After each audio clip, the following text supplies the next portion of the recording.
Home events on Friday, Saturday, and Sunday highlighted this past weekend for the Adams State Athletics, but the week got underway in Silver City, New Mexico, where the men's golf team competed in its final tournament of the fall, the Cactus Thaw Tournament. Junior Isaac Pacheco led the way for the Grizzlies, who finished 14th in the 15-team field with a two-day total of 220. Action then returned to campus on Friday afternoon as the women's soccer team opened up a two-game weekend, hosting 5th-ranked Fort Lewis at Murphy Field. Amber Drum scored her third penalty kick goal of the season in the 89th minute of play, but the Grizzlies fell 3-1 against the Skyhawks. The men's soccer team was in action on the road Friday, playing 10th-ranked Regis for the second time this season.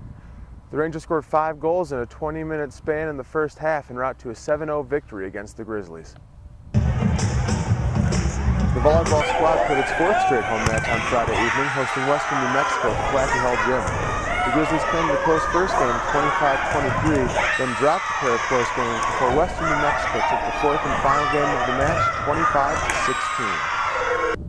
25-16. Saturday's full day of action began with the men's and women's cross-country teams who are competing at the New Mexico Highlands Cross Country Jam, where they got a preview of the same course they'll be running at the RMAC Championships on November 6th.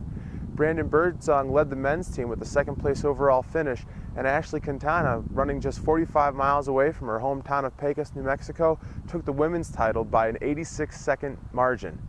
The men's placed 6 runners in the top 10 and scored 24 team points to take the team title, while the women placed 4 runners in the top 6 but did not compete with a full team, so did not score as a team. Being back to New Mexico, racing in my home state was, kind of the reason why I went. I haven't raced cross-country race there since I was in high school. And, basically I just wanted to practice on getting out fast because I know our national race is going to be like that. It's going to get out fast. So my main goal was just to kind of practice doing that. Those of us that went, the course, it has a couple hills or one hill that we run twice. I think the guys do it 3 times.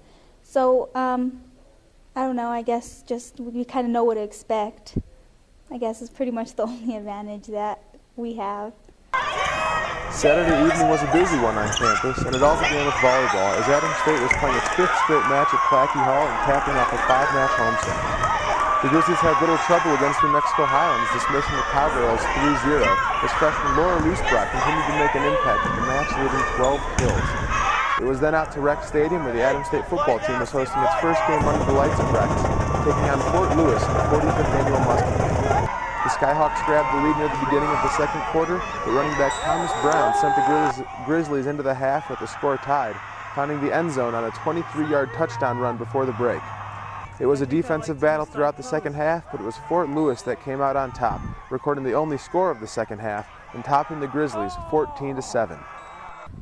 But before Saturday was said and done, the men's and women's basketball team got a chance to show Adams State fans what's to come during the 2010-11 season at the Basketball Bash, where players got to showcase their skills and fans got to enjoy free pizza and win some neat prizes. On Sunday, the men's and women's soccer team then returned to action.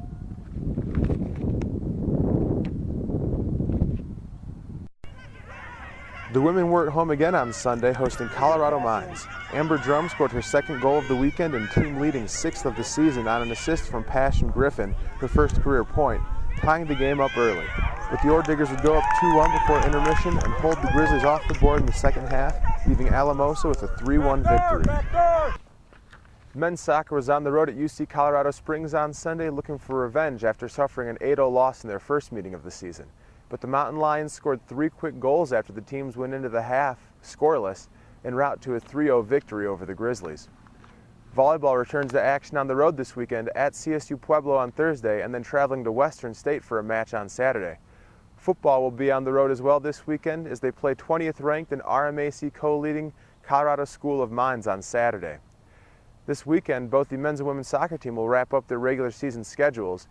The men will be at home and recognize seniors and parents on Friday as they take on top-ranked Colorado Mines, and the women will recognize seniors and parents on Sunday as they host Nebraska Kearney in a game that could well decide the 6th and final spot in the RMAC Women's Tournament.